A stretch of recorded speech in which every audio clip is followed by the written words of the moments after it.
Okay, leopards, you're going to vote on one of two books, Fry Bread or Salt in His Shoes. This is our next matchup in the first round. Please get your votes in. In our next video, I will be announcing the winner of Bad Case of Stripes versus Zentais. Okay, hope you enjoy. Make sure you put your vote in the comments. Hi, Loudlane Leopards. I'm going to be reading Fry Bread today. Fry bread is food. Flour, salt, water, cornmeal, baking powder, perhaps milk, maybe sugar, all mixed together in a big bowl. Fry bread is shape. Hands mold the dough flat like a pancake, round like a ball, or puffy like Nana's softest pillow. Fry bread is sound. The skillet clangs on the stove. The fire blazes from below. Drop the dough in the skillet. The bubbles sizzle and pop. Fry bread is color. Golden brown, tan, or yellow. Deep like coffee, sienna, or earth. Light like snow and cream. Warm like rays of sun. Fry bread is flavor. See beans or soup. Smell tacos, cheese, and vegetables. Delight in honey and jam. Rise to discover what brings us together. Fry bread is time. On weekdays and holidays, supper or dinner, powwows and festivals, moments together with family and friends. Fry bread is art, sculpture, landscape, portrait, our daily craft, shared from teacher to student, a cycle of heritage and fortune. Fry bread is history, the long walk, the stolen land, strangers in our own world. With unknown food, we made new recipes from what we had.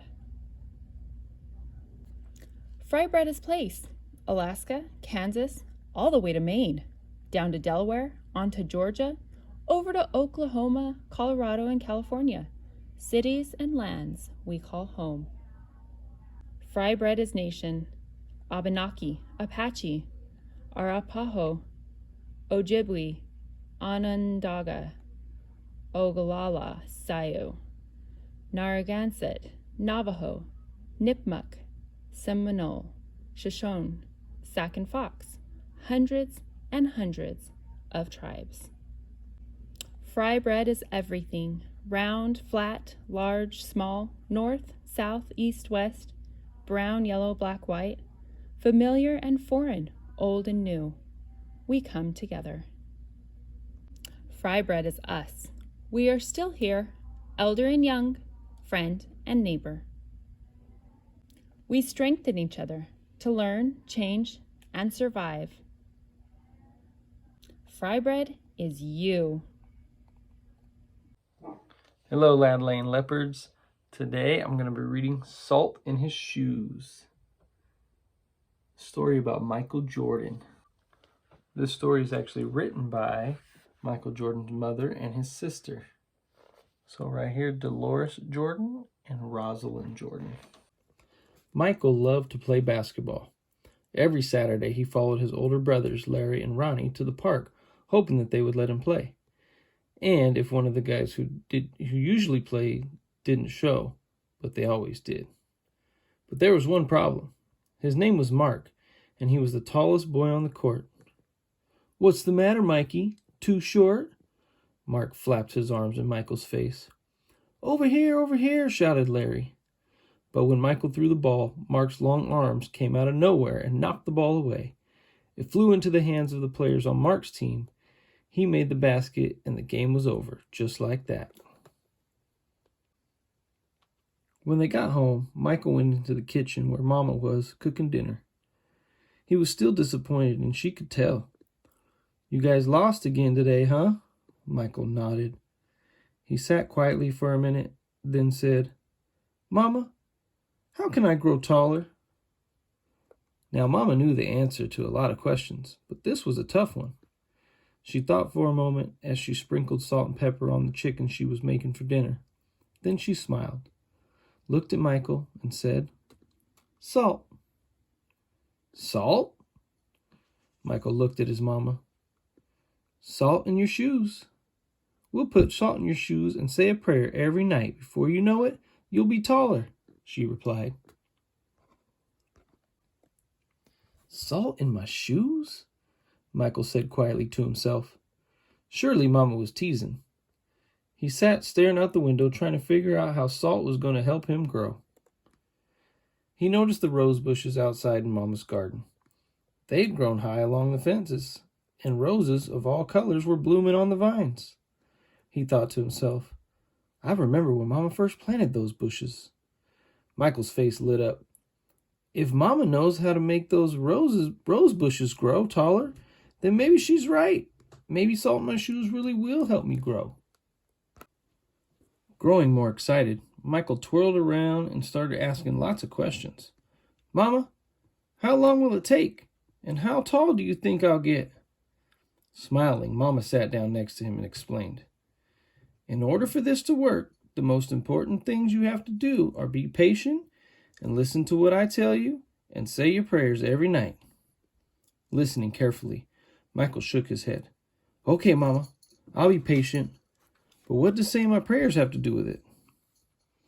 Everything, Mama replied, and she hugged him. Now go wash up and tell your brothers and sisters it's time to get ready for dinner.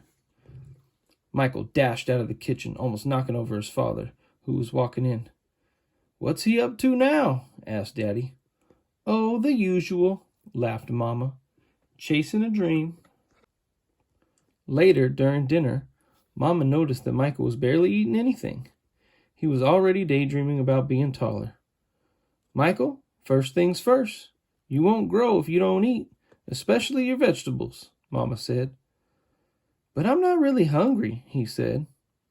Raising her eyebrows, Mama gave him a stern look.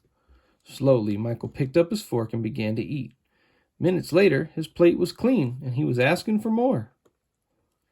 That evening, at bedtime, Michael set his favorite game shoes on the floor next to the growth chart hanging on the wall. Then he put on his pajamas, said his prayers, and jumped into bed. When Mama came in, Michael was fast asleep. By the look on his face, she could tell he was already playing basketball in his dreams. Standing by his bed, Mama sprinkled salt in his shoes. Then she prayed quietly over him as she did all her children. Dear God, please help Michael to be the best he can be and to give his best in all that he does.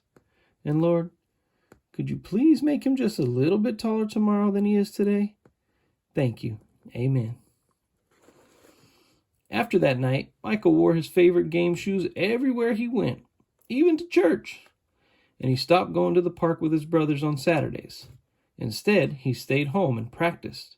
He wanted to grow a few more inches before he went back to the park. After 2 months of practicing and waiting patiently and praying, Michael stood next to the growth chart on his wall. Nothing. He hadn't grown an inch. He was disappointed. But he did not stop believing. I've just got to give it time like Mama said, Michael thought to himself. And that's just what he did. 2 more months of practicing went by and still nothing. Now Michael was becoming a little sad. Not only had he not grown 1 inch, but he also missed playing basketball with Larry and Ronnie. About the only thing he didn't miss was being picked on by Mark. When the next Saturday came, his brothers tried to get Michael to go with them to the park, but he wouldn't budge. Mama had begun to worry. When she saw Michael sitting alone on the steps, she said to Daddy, "Maybe you should go out and talk to him." So Daddy went out and sat with Michael. "What's wrong, son? You haven't gone to the park with your brothers for a while now. Are you okay?" Michael didn't say anything at first. Then he looked at Daddy and said, "I thought I would at least be a few inches taller by now. I did everything Mama told me to do, but nothing's happened." "Michael, why do you want to be taller?" Daddy asked. "If I were taller, I'd be a great player, and I could help our team win," Michael answered. "But you are a great player, son, and you already have everything it takes to be a winner right in here." Daddy tapped Michael on his chest. "Being taller may help you play a little better, but not as much as practice, determination, and giving your best will." Those are the things that make you a real winner. Michael thought about what Daddy said for a minute. Then suddenly he jumped up and took off. "Where are you going?" Daddy yelled after him. "I've got a game today and I'm late," Michael yelled back. When Michael reached the park, the game had started. He sat on the bench hoping he would get a chance to play. And he did. The game was almost over and the score was tied when John, one of the guys on Michael's team, fell and hurt himself. Here was Michael's chance.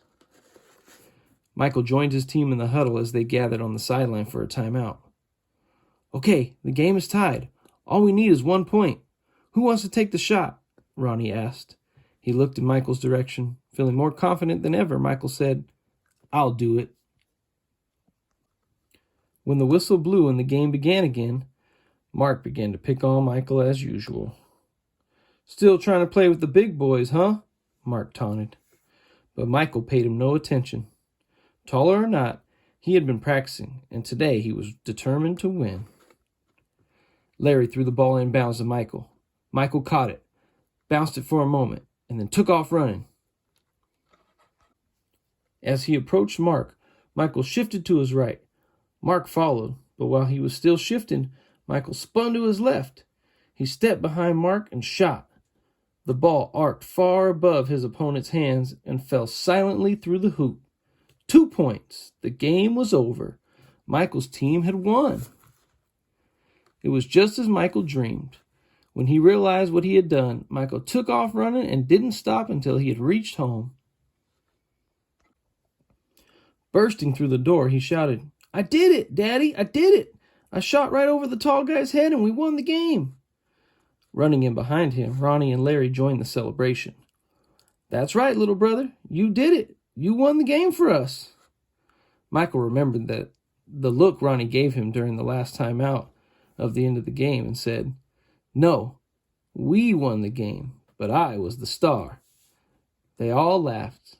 After that day, Mama stopped putting salt in Michael's shoes, but Michael did not stop being patient and working hard and praying. So that must be what made Michael grow to be a 6'6" tall basketball superstar. All right, boys and girls. Now that's it, but don't forget to vote. Vote for Salt in His Shoes or Fry Bread. Which book do you think should advance to the next round and be in our final four? Don't forget to vote.